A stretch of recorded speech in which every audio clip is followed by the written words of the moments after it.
Então vamos à mensagem. Hoje eu gostaria de falar com vocês sobre o tema Somos a nova sociedade de Deus. E para isso, gostaria de ler com os irmãos o texto que está em Efésios, a partir do capítulo 4, verso 17. Efésios, a partir do verso 4, a partir do capítulo 4, verso 17. Nós vamos ler esse texto até o capítulo 5, verso 2. Devo me estender um pouquinho para frente, mas eu quero ler inicialmente até o segundo versículo do capítulo 5.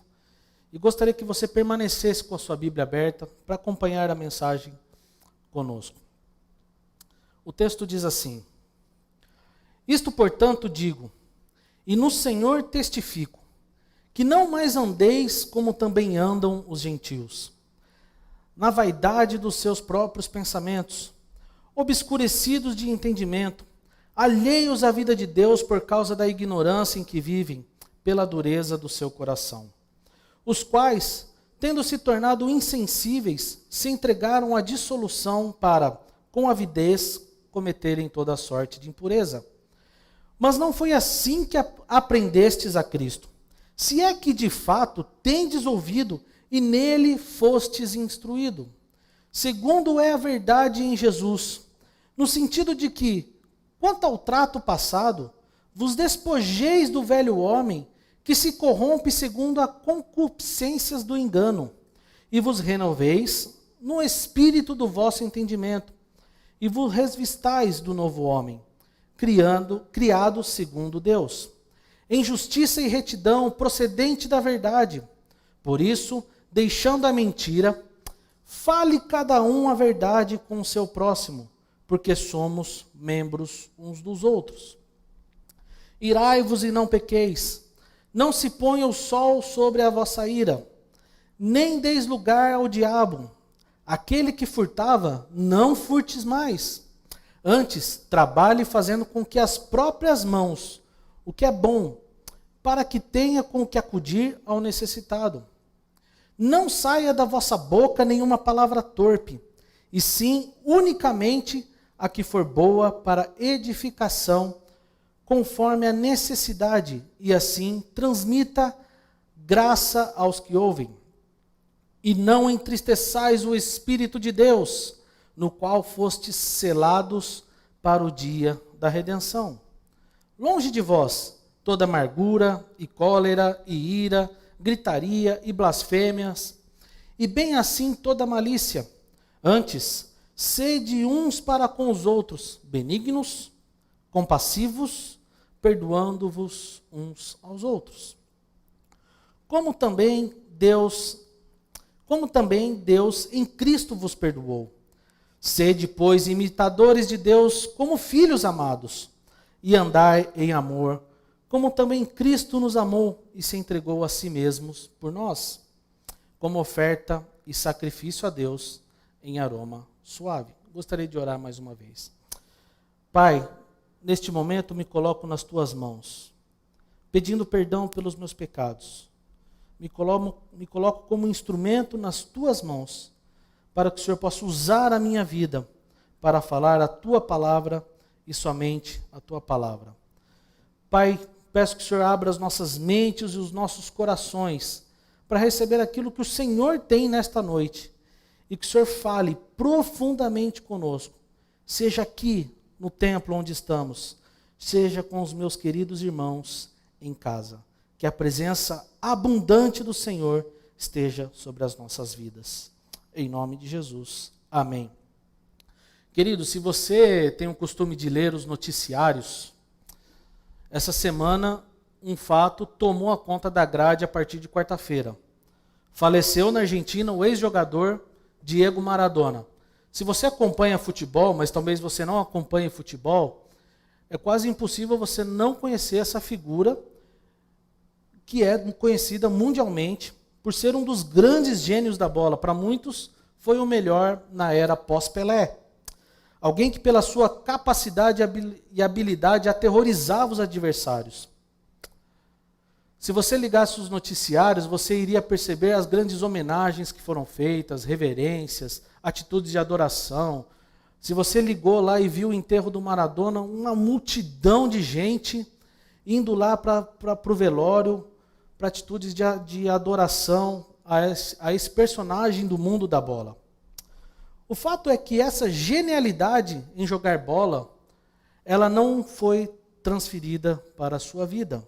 Se você pesquisar um resumo da história do Maradona, você vai perceber um homem cheio de polêmicas, de desvios, um homem cheio de problemas em sua vida particular. Ao falar sobre esse assunto, o técnico Pepe Guardiola, um dos maiores técnicos da atualidade, ele disse o seguinte sobre a morte do Maradona, utilizando-se de um dos jornalistas argentinos que disse assim: não importa o que ele fez de sua vida, importa o que ele fez das nossas.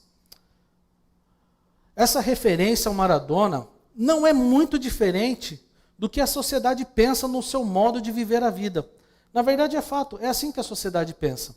Olha, não importa a maneira como você leva a sua vida, importa o que você faz com a nossa.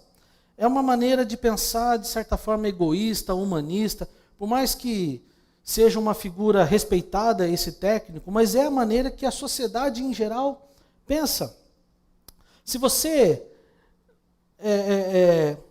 ligou os noticiários, você pode ter percebido que todas as falas na Argentina e aqui foram de reverência e adoração esse atleta argentino, ignorando todos os seus problemas na sua vida pessoal. Ora, mas o que nós podemos dizer é que Maradona nunca conseguiu superar os seus problemas. Ele mergulhou em um estilo de vida devastador, se entregou aos prazeres do pecado, despiu-se de toda a moral e de toda a ética possível para um ser humano. Num português bem claro, ele entrou de cabeça no seu estilo de vida e nunca conseguiu superar os seus desvios. O fato é que a vida sem Cristo ela é assim. Ela é devastadora. O pecado que domina o ser humano, ele nos aprisiona, domina a nossa mente e o nosso coração. A vida de Maradona não é muito diferente da nossa vida. Você pode perguntar, peraí, mas eu nunca tive os vícios que ele teve, nunca tive os problemas pessoais que ele teve, nunca tive as polêmicas que ele teve. Talvez você tenha pensado isso. Mas o fato é que cada um de nós, antes de termos um encontro verdadeiro e real com Cristo, estávamos aprisionados aos nossos pecados. Talvez você não possa ter nenhum vício, mas você pode ter outros pecados na vida do velho homem. O apóstolo Paulo, mesmo no capítulo 2, que nós ouvimos algumas semanas atrás, ele nos exorta da nossa condição sem Cristo. Nós somos mortos em nossos delitos e pecados. E andamos segundo o curso deste mundo. Ao escrever essa carta do apóstolo Paulo, ele apresenta um alerta para nós cristãos. Porque ele tinha o temor de que a igreja de Éfeso não estivesse firme o suficiente para permanecer na vida que Cristo estabeleceu para cada um de nós e se entregassem às práticas do velho homem. Ora, se nós olharmos para as Escrituras, nós temos um claro exemplo. As narrativas bíblicas nos contam sobre o povo de Israel que deixou o Egito. E logo quando chegaram no deserto, eles ficaram saudade das iguarias do Egito.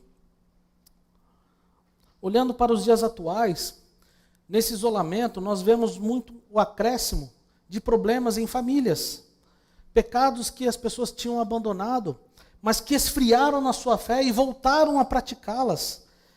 O alcoolismo cresceu durante o isolamento, a depressão, os vícios, os problemas familiares, violências contra a mulher, tudo isso aumentou durante o isolamento. Muitos deles, infelizmente, são crentes, ou dizem-se crentes. Em nossa comunidade mesmo, podemos ter pessoas que sentem saudade da vida antes de Jesus. É por isso que o apóstolo Paulo faz esse alerta. Nós ouvimos ao longo das cartas de Efésio o plano de Deus para a igreja, como Ele predestinou, como Ele nos adotou como filho, como Ele nos amou, como Ele enviou Cristo para que nos redimisse dos nossos pecados, como o Espírito Santo nos selou como propriedade de Deus. Nós vimos o que o Evangelho fez por cada um de nós, mas mesmo assim Paulo continua nos alertando, porque a nova vida em Cristo, ela precisa rejeitar o antigo comportamento ímpio à luz da renovação daquilo que Cristo fez por cada um de nós. É por isso que nós precisamos abandonar o velho homem.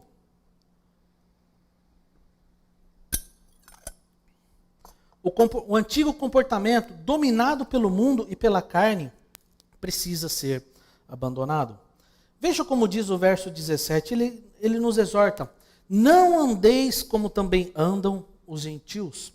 O texto nos lembra que nós não devemos andar e nem viver como gentios, ou seja, nós não devemos nos comportar como pessoas que não conhecem a Cristo, ou andar segundo a cultura deste mundo, ou praticar as mesmas coisas que o mundo pratica. Quando eu era mais jovem, e provavelmente você deve ter ouvido da sua mãe, e você fala assim para sua mãe: mãe, mas todo mundo faz isso. E sua mãe fala assim: você não é todo mundo. Acredito que cada um de nós já ouviu isso daí uma vez da sua mãe. Você não é todo mundo. Mas como andam os gentios? Na vaidade dos seus próprios pensamentos, obscurecidos de entendimento, alheio à vida de Deus, por causa da ignorância em que vivem pela dureza de seu coração.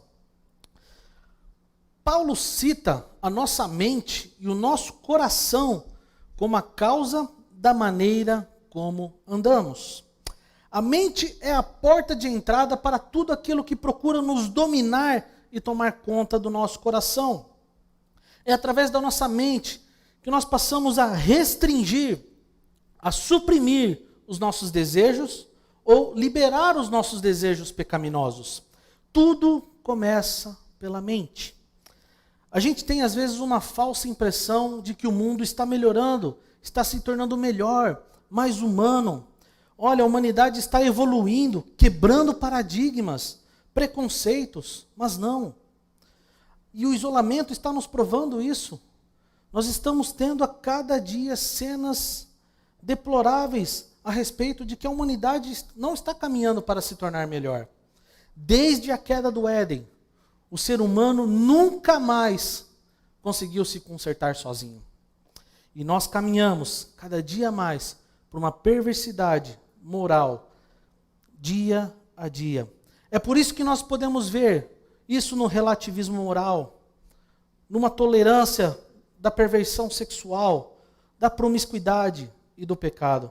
Podemos ter até isso dentro de nossas comunidades, com pessoas que hoje procuram reinterpretar textos bíblicos para que eles se adequem ao melhor à cultura atual, à sociedade atual. Afinal, esses textos foram escritos há 2000 anos atrás. De repente, pessoas colocaram ideologias, políticos, conceitos filosóficos, humanistas acima do padrão de vida cristã. Vivem como se Deus não estivesse estabelecido um padrão de vida. Os pensamentos se tornaram fúteis, vazios, cheios de soberba, cheios de orgulho, de empáfia. Tem muita informação hoje. Existe muito estudo, muita ciência. Isso não é ruim. Que bom que nós temos a ciência para nos ajudar a encontrar uma vacina, por exemplo. O que acontece é que hoje há também pouca sabedoria. Mas o que entra na mente desce para o coração. E é por isso que Paulo cita sobre a dureza do coração. Tudo que entra na nossa mente, ela vem para o nosso coração. A dureza de coração, ela quer dizer aqui que é petrificar, tornar-se duro. É uma perda da capacidade sensitiva, ou seja, é um endurecimento, uma dureza, uma cegueira intelectual, insensibilidade moral. A mente ela se torna dura como uma pedra e a nossa consciência fica cauterizada. É por isso que o modo de vida do mundo é mortal e não é possível alterar o seu comportamento sem mudar a mente. O entendimento é obscurecido e a ignorância é profunda. Por isso brota a dureza do coração. Um coração e uma mente assim produzem insensibilidade moral, incapacidade de perceber o que é certo e errado. Uma pessoa dominada pelo pecado, eu não sei se você já teve oportunidade de estar com alguém ou aconselhar alguém que está em pecado. A pessoa dificilmente ela olha nos seus olhos ou ela desvia o assunto e ela não consegue perceber o mar de lama pela qual ela se enfiou. Só o Espírito Santo para tocar e mudar esse coração. Mas o apóstolo Paulo ele não termina por aí. Porque o que entra na nossa mente desce para o coração, tornaram essas pessoas insensíveis e elas se entregaram à dissolução para com avidez cometerem pecado e toda a sorte de impureza. Dissolução, ela é uma disponibilidade para qualquer prazer. Ela não é apenas pecadores. Essas pessoas não são apenas pecadores. Pelo contrário, elas passaram a gostar de pecado. Elas gostaram a admirar o pecado. Elas passaram a não se importar mais com o que os outros pensam. Elas perderam toda a decência, a compostura. Por exemplo, nós podemos ver isso em pessoas que estão presas a vícios, drogas, álcool, sexo. Elas perdem a vergonha, a sensibilidade e todo o autocontrole. O pecado torna o homem insensível. No começo, ele sente vergonha ao pecar. Porém, com o passar do tempo, ele perde o pudor e o temor. Ele passa a pecar sem remorso. A consciência petrifica. Ele se torna insensível. Nada mais os refreia a praticar os seus desejos. Você quer também um grande exemplo? Ligue a televisão. Entre nas mídias sociais. Veja as opiniões da classe artística do nosso país. Você vai ver pessoas presas no pecado e tentando te convencer que isso é normal, que você precisa quebrar preconceitos, que você precisa evoluir. O fato é que você não entenderá de onde vem o comportamento, a não ser que compreenda o estado do coração e da mente. E você não vai mudar o comportamento se não houver uma mudança do coração e da mente. É por isso que a renovação, que ela é produzida pela presença de Cristo, exige de nós abandonarmos velhas práticas de comportamento para renovar a nossa mente e o nosso caráter. Veja o verso 22. Quanto ao trato passado, vos despojeis do velho homem, que se corrompe pela concupiscências do engano. O convertido, ele se torna em Cristo uma nova criatura. Ele está agora em uma nova condição. Ele deixa de fazer parte do mundo e passa a fazer parte do reino de Deus. Ele passa a pertencer a uma nova sociedade. Ele deve viver então uma vida transformada. Viver como cristão exige que nós cresçamos em nosso entendimento para caminharmos aquilo que nós chamamos de maturidade. O cristão ele deve ter uma crescente contínua. A partir do momento, quanto mais ele conhece, mais ele cresce. Quando nós crescemos em nossa caminhada, nós vamos começar a identificar os nossos padrões de comportamento, de humor, de moral e de caráter, para percebermos se estamos na direção certa ou não. Mas você pode estar se perguntando, Daniel, mas como eu posso perceber isso? Graças a Deus, porque a palavra do Senhor ela é completa. E a partir do verso 25, ele diz para nós uma série de coisas pela qual o cristão deve abandonar. No 25 ele nos fala para deixar a mentira, falar cada um a verdade com seu próximo, porque somos membros uns dos outros. A mentira é muito mais do que omitir fatos. É muito mais do que você não contar algumas coisas. Pelo contrário, elas são afirmações que vão na direção contrária dos fatos, a fim de enganar, ludibriar e até tirar uma certa vantagem em benefício próprio. Hoje se tornou uma palavra muito comum, fake news. É uma forma gourmetizada, vamos dizer assim, de se contar uma mentira. João 8,44 diz que o diabo é o pai da mentira. E quando nós contamos mentira, nós estamos dando espaço para que o diabo haja na nossa vida. Se nós queremos viver em comunidade, como uma nova sociedade de Deus, se somos família de Cristo, se pertencemos uns aos outros, como assim as Escrituras estão nos ensinando, falar mentira é simplesmente um auto-engano e simplesmente uma autoderrota. Veja o que diz Zacarias 8,16. Eis as coisas que deveis fazer. Falai a verdade, cada um com o seu próximo. Executai juízo nas vossas portas, segundo a verdade, em favor da paz. Deus, Ele quer e vai renovar o seu povo e restaurar a nossa sorte. Falar a verdade é uma das maneiras de nós testemunharmos isso, de que Deus está operando em nosso meio e que está nos transformando. Queridos, é muito melhor nós podermos caminhar com pessoas que falam a verdade, que falam aquilo que nós precisamos ouvir, que muitas vezes podem doer no momento inicial, mas vem de pessoas que nos ajudam a crescer e nos fazer mais parecidos com Cristo. Nós precisamos caminhar com pessoas, amigos, que nos ajudam a parecer-se com Cristo. É muito melhor andarmos com essas pessoas do que com alguém que fala assim, deixa isso para lá. Não, cara, você está certo. Não, é bom, logo, logo você esquece. Não, precisamos caminhar com pessoas que muitas vezes nos confrontam e falam, olha, você está indo no caminho errado, você errou.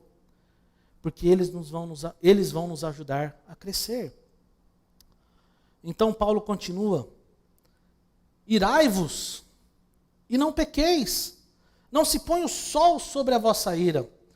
A ira precisa de tratamento imediato, porque se ela não for tratada, ela vai nos induzir ao pecado. A ira é um problema emocional causado por algo que nos desagrada, que nos gera desconforto. E por isso nós precisamos aprender a lidar com a raiva. Salmo 4,4 ele diz, irai-vos e não pequeis, consultai no travesseiro o coração e sossegai. Tem gente que adora dizer, eu sou assim mesmo, o meu pavio é curto. Eu não levo o desaforo para casa, eu falo mesmo. Tudo que eu tenho que falar, eu falo. Não me provoca, senão eu estouro. Não mexa comigo não. E depois, passa. Acontece que ações impensadas geram reações danosas na relação do corpo de Cristo. Você pode até estar ou achar que está certo, mas a maneira como você lida com as situações da sua vida não apenas revela sobre você, mas causa rompimento. É igual um revólver. A hora que você puxou o gatilho, o estrago está feito. Provérbios 15:1 diz, a resposta branda desvia o furor, mas a palavra dura suscita a ira. A raiva, ela é uma reação humana. Todos nós sentimos. Todos nós temos situações em nossas vidas que nos deixam com uma raiva profunda. Mas nós não podemos deixar que isso nos leve a pecar. É por isso que Paulo fala, olha, irai-vos, mas não pequeis. Não permita que a raiva te leve ao ressentimento, ao descontrole, a tal ponto de você pecar, transgredir a lei. Nós precisamos aprender a domesticar a raiva. Caso contrário, nós estamos deixando a porta aberta para o diabo agir. Tudo que vem com raiva, vozes alteradas, palavras duras, o gosto amargo gerado no ambiente, tudo isso deve ser jogado fora. É por isso que Paulo diz, não se ponha o sol sobre a vossa ira. É possível irar-se, mas se você irar, não demora para acertar a questão. Não deixe que a ira tome o seu coração.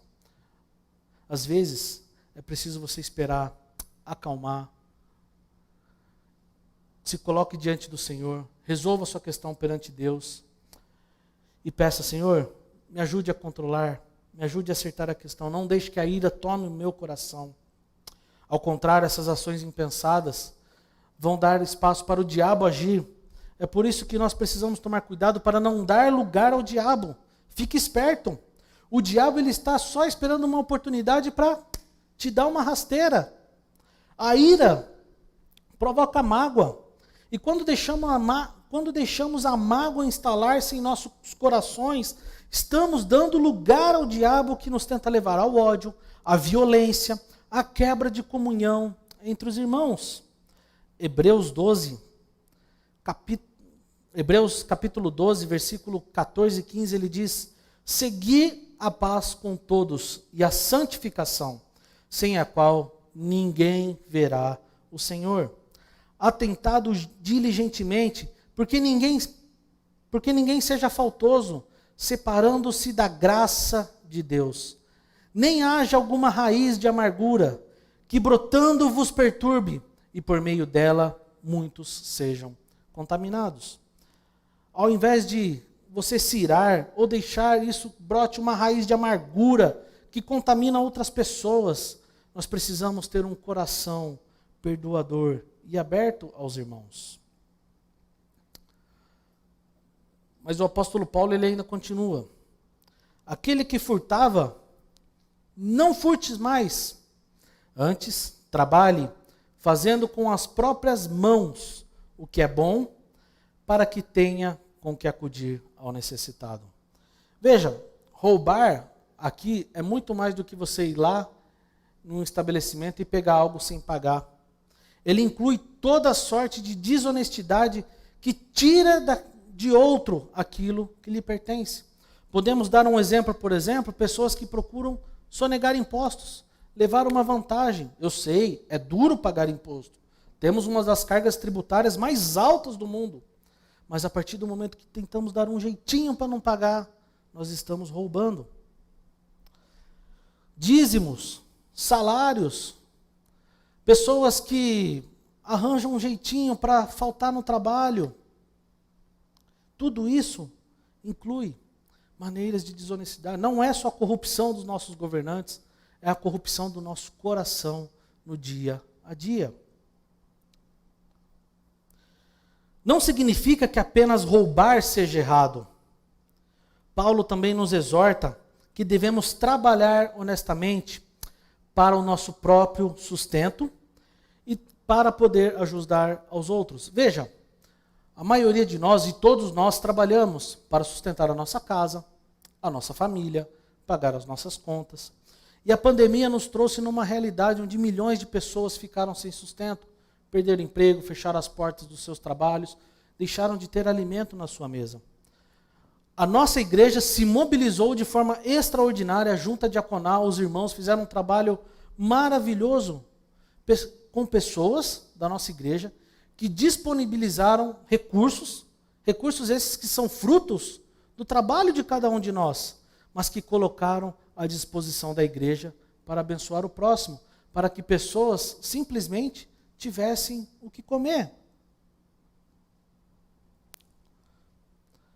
Verso 29 também continua: não saia da vossa boca nenhuma palavra torpe, e sim unicamente a que for boa para a edificação, conforme a necessidade, e assim transmita graça aos que ouvem. Palavras torpes não são palavrões ou palavras chulas. Por mais que a gente pode colocar essas palavras nesse contexto. É muito feio cristãos falarem palavrões. A gente acha feio até quem não é cristão. Imagina cristão que deveria ter na sua boca palavras de bênção. Mas o apóstolo Paulo trata muito mais que isso. É muito mais do que falar simplesmente palavrão ou palavras de baixo escalão. Apesar de podermos colocar nesse contexto, a palavra torpe ela é empregada para árvores e frutos podres. Significa depravação, vulgaridade, fofoca, palavras obscenas, piadas de mau gosto, palavras que diminuem e agridem o próximo, que difamam pessoas, que prejudicam outras pessoas. A fala do cristão, ela deve edificar e construir. Ela deve ser uma fonte do amor e da graça de Deus. Quando o coração muda, a boca muda. Mateus 12:34 diz que porque a boca fala do que o coração está cheio. Quando uma pessoa aceita Cristo, esperamos também ver mudanças em sua maneira de falar. Palavras são ferramentas poderosas que, se você usar com sabedoria, podem ser grande bênção. A linguagem suja e destrutiva precisa ser substituída por palavras que curam ao transmitir o amor de Deus. Sua língua lhe dá oportunidade de levar a graça de Deus para as pessoas. Que a sua boca, querido, seja uma fonte de bênção para aqueles que te cercam. Não perca a oportunidade da sua vida ser um instrumento nas mãos de Deus, de que tudo aquilo que saia da sua boca seja para transformação de vidas, para que levem pessoas a conhecer o Cristo que um dia você conheceu e que foi revelado para você. Porque se nós deixamos passar essas oportunidades, e infelizmente a nossa natureza pecaminosa nos faz com que percamos muitas oportunidades nesse sentido, nós entristecemos o Espírito Santo. Veja o verso 30, e não entristeçais o Espírito Santo, no qual fostes selados para o dia da redenção. Entristecer o Espírito Santo é a mesma coisa que você entristecer o Deus Pai e o Filho. Quando nos rendemos a Cristo, o Espírito Santo ele fez uma marca em cada um de nós. O selo, o carimbo oficial, que nos coloca como propriedade de Deus. Nós estamos neste mundo, mas nós não pertencemos mais a este mundo. A marca do Espírito Santo nos indica a quem nós pertencemos e também a quem nós servimos. A presença do Espírito Santo em nossa vida e no meio de nossa comunidade declara que eu e você, nós pertencemos àquele que nos destinou para a completa redenção em Cristo Jesus e nos libertou da morte do pecado. O Espírito Santo que garante a redenção definitiva do crente não pode ser entristecido por comportamentos contrários ao amor de Cristo por cada um de nós. É por isso que as nossas emoções, palavras, pensamentos destrutivos precisam ser abandonados. O amor perdoador precisa ser o fator que controla os nossos relacionamentos cristãos baseados no modelo de Jesus Cristo. Por isso que o apóstolo Paulo ele continua nos alertando: longe de vós toda amargura e cólera e ira e gritaria e blasfêmias, bem assim toda a malícia. Antes, sede uns para com os outros benignos, cheios de bondade, compassivos, perdoando-vos uns aos outros, como também Deus em Cristo vos perdoou. Paulo fala para nós abandonarmos a amargura. Aquela pessoa azeda, uma pessoa que está cheio de amargura, que se recusa a reconciliar com as pessoas, uma pessoa que se tornou hostil a tal ponto que a sua alma se corrompeu, uma pessoa que não consegue nem perdoar e nem se perdoar. Também devemos abandonar a cólera. Cólera é aquela fúria, aquela ira que nos ferve, é aquela pessoa estourada, é aquela pessoa que perde o controle por qualquer coisa. Somos chamados a abandonar a gritaria, os bate-bocas, as discussões ofensivas, as vãs discussões, as vãs filosofias, coisas que não levam a nada e não edificam. A malícia, tratar mal e tramar o mal contra as pessoas. No capítulo 5, o apóstolo Paulo também nos leva a eliminar outros hábitos que não pertencem a Deus e a nova pessoa que nós somos em Cristo. Por exemplo, capítulo 5, verso 3, ele diz sobre impudicícia, que é lascívia, libidinagem, luxúria, sensualidade, sacanagem, ou toda sorte de impureza e cobiça, que nomeie entre vós como convém aos santos. É qualquer tipo de nome que você queira dar às suas atitudes, que você trata de acordo com o que lhe convém e a oportunidade que você queira usar a favor próprio. Nem conversação torpe, nem palavras vãs ou chocarrices. O que é isso? É gracejo. É pessoa insolente, cheia de gozação. Pessoas que usam de palavras e piadas de mau gosto. Pessoas que se tornaram inconvenientes. Mas Ele nos chama para que a nossa boca e as nossas conversas sejam como ações de graças a Deus. Nossa boca tem que estar cheio de gratidão a Deus. Uma boca que é usada para edificação do corpo de Cristo. Ninguém vos engane com palavras vãs, verso 6.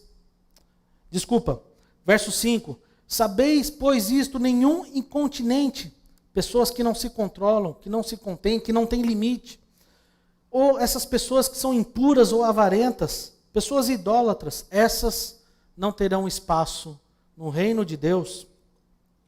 E então no verso 6 ele diz, olha, ninguém vos engane com palavras vãs, porque essas coisas vêm a ira de Deus sobre os filhos da desobediência. Por isso que Paulo diz no versículo 7 do capítulo 5, para que nós não sejamos participantes com essas pessoas. E o verso 11 ele continua, e não sejais cúmplice nas obras infrutíferas das trevas, antes, porém, reprovai-as. Irmãos, fuja de locais, fuja de ambientes, fuja de amizades, sendo elas reais ou virtuais, de pessoas, de situações que te procuram e que te conduzirão ao pecado.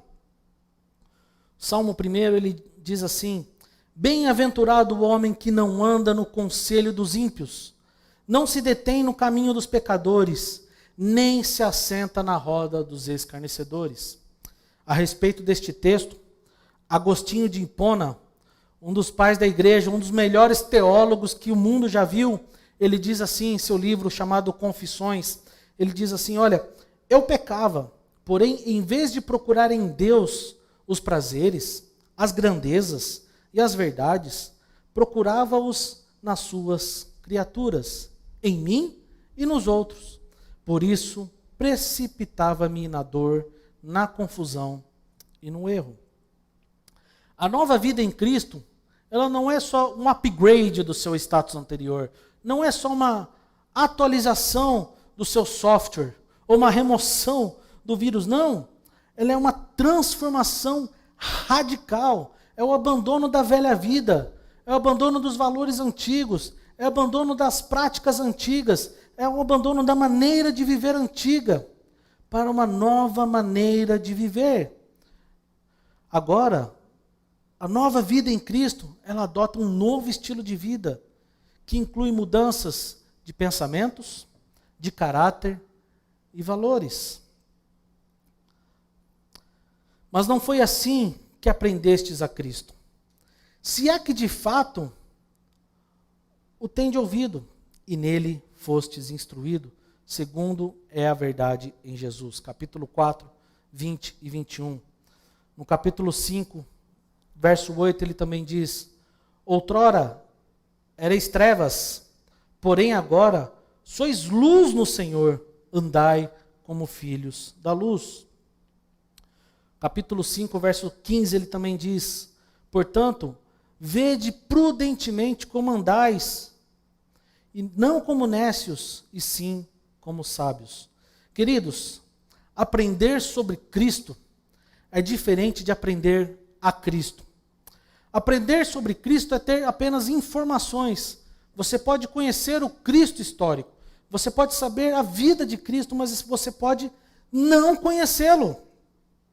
Você pode ter informações sobre uma pessoa, mas não se relacionar com ela. Por exemplo, eu citei no começo o exemplo da vida do Maradona.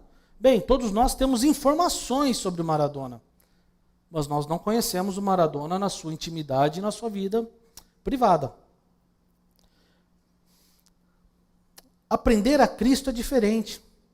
Porque aprender a Cristo significa ter um relacionamento íntimo com Ele.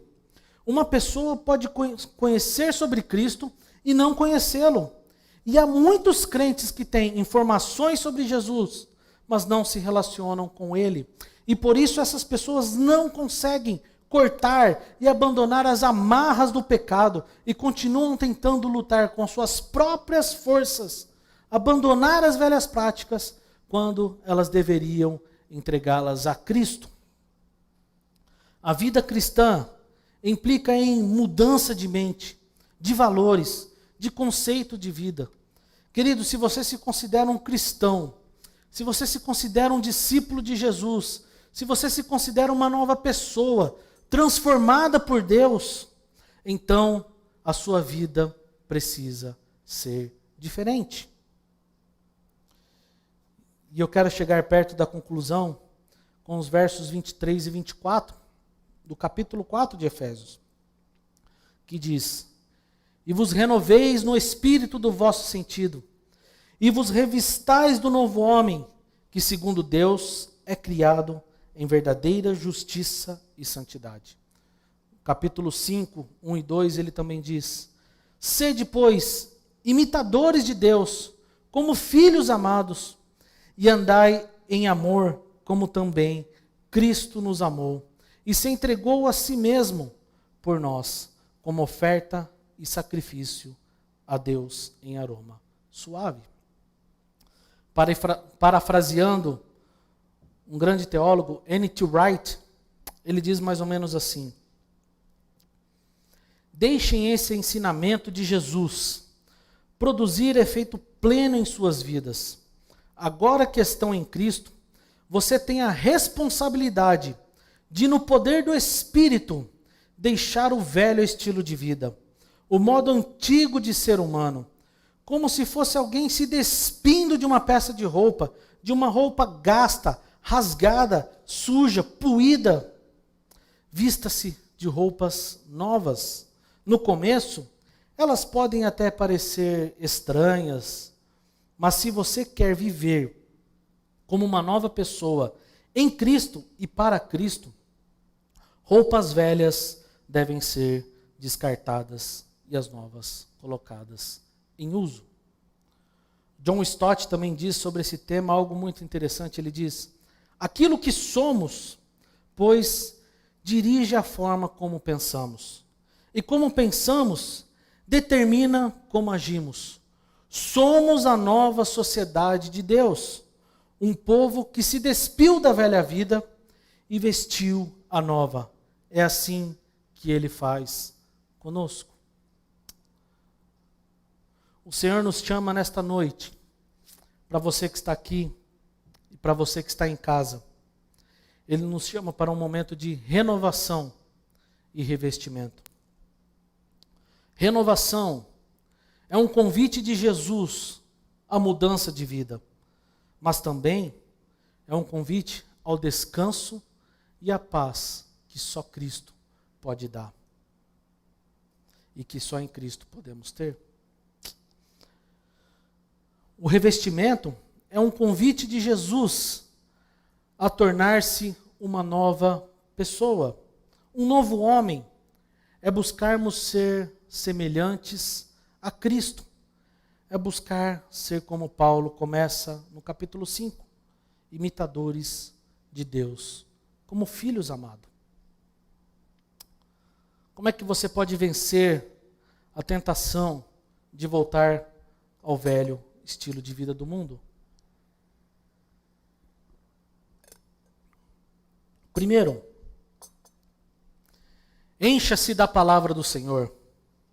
Nas Escrituras temos toda a instrução e a vontade de Deus para a nossa vida. Procure ter uma vida e uma rotina diária de meditação na palavra.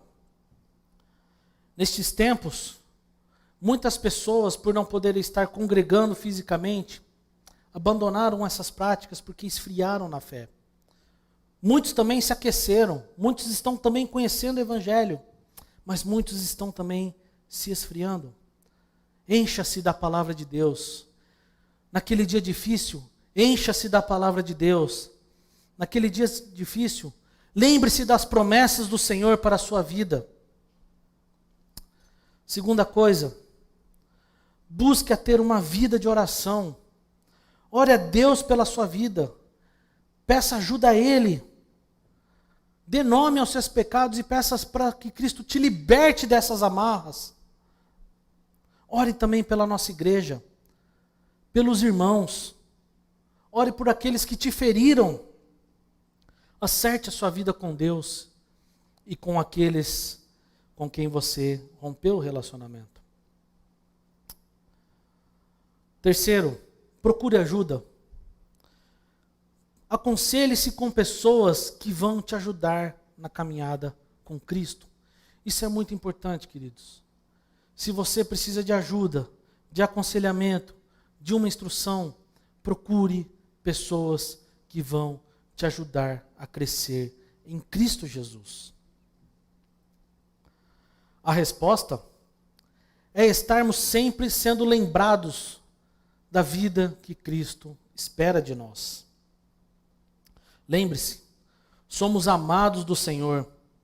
Hoje, antes de vir para cá, eu peguei minhas duas filhas, olhei bem nos olhos dela e diz assim: filha, nunca esqueça, você é amada do Senhor. Você é filha amada do Senhor. Irmãos, vocês são filhos amados do Senhor. Você que está em casa, vocês são filhos amados do Senhor. Essa é a nossa identidade em Cristo, porque Ele nos amou. Nós desfrutamos então desta nova realidade e passamos a ser homens e mulheres segundo o coração de Deus, discípulos de Jesus que praticam o amor de Cristo em nosso meio. O conflito entre o velho e o novo homem, ele vai ser constante, mas ele não está centrado ao meu esforço, ao seu esforço ou ao esforço de qualquer um de nós, mas implica em deixar que Deus faça a sua obra em nós. Não existem cristãos perfeitos, eu não sou perfeito. Se você andar comigo todo dia, você vai perceber todos os meus perfeitos e talvez você vai falar assim: eu não consigo ficar 24 horas com ele, não vai dar certo. A única pessoa que, graças a Deus, me aguenta é a Larissa. Mas eu tenho os defeitos, ninguém é defeito, ninguém é perfeito. E não existem também comunidades perfeitas. Minha avó, certa vez, ela disse assim: o dia que você encontrar uma comunidade perfeita, todos sairão dela e sobrará você. Acontece que isso não pode ser a mesma coisa de que, tanto faz, deixa o barco andar. Não. Nós somos a nova sociedade de Deus. Deus separou a sua igreja para um propósito. E ela despiu essas pessoas, esse povo da velha vida, para que ela seja vestida com a nova vida. É assim que Ele faz conosco. Irmãos, eu não sei qual é a condição da sua vida. Eu não sei quais são as suas lutas. Eu não sei quais são os seus pecados. Mas eu sei de um Deus que é poderoso, que enviou Cristo Jesus nessa terra, que se entregou por cada um de nós e morreu na cruz para levar as minhas e as suas dores, para levar as minhas e as suas lutas, para que a nossa mente e o nosso coração seja transformado. Que você, aqui e em casa, sejam pessoas transformadas por Cristo. Em nome de Jesus, vamos orar. Pai, nós ouvimos a sua palavra, nós escutamos tudo aquilo que o Senhor tem para cada um de nós. Pai, eu entrego a minha vida diante de Ti, e que essa palavra pregada nesta noite faça diferença na minha vida, que eu possa ser transformado por ela, para que eu seja cada vez mais parecidos contigo. Pai, que o Senhor faça com que cada um de nós abandonemos as velhas práticas, aquela roupa velha, suja, rasgada, que nós possamos jogar fora essas roupas, para que possamos sermos vestidos com novas roupas, limpas e purificadas pelo sangue do Cordeiro. Senhor, se há alguém aqui que ainda não teve um encontro real e verdadeiro contigo, seja aqui neste templo, seja em casa, que o Senhor possa tocar e transformar a vida dessa pessoa, que essa pessoa possa ter um encontro real e verdadeiro contigo, e que ela possa se tornar uma nova pessoa, que ela possa fazer parte da família do Senhor, a família de Cristo, a igreja do nosso Senhor Jesus Cristo. Pai, cuida-nos das nossas vidas, da nossa mente e do nosso coração, que nós possamos sair daqui cheios do Teu Espírito, cheios do amor e da graça do nosso Senhor Jesus. É isso que eu louvo e agradeço, no nome santo e verdadeiro de Cristo Jesus. Amém.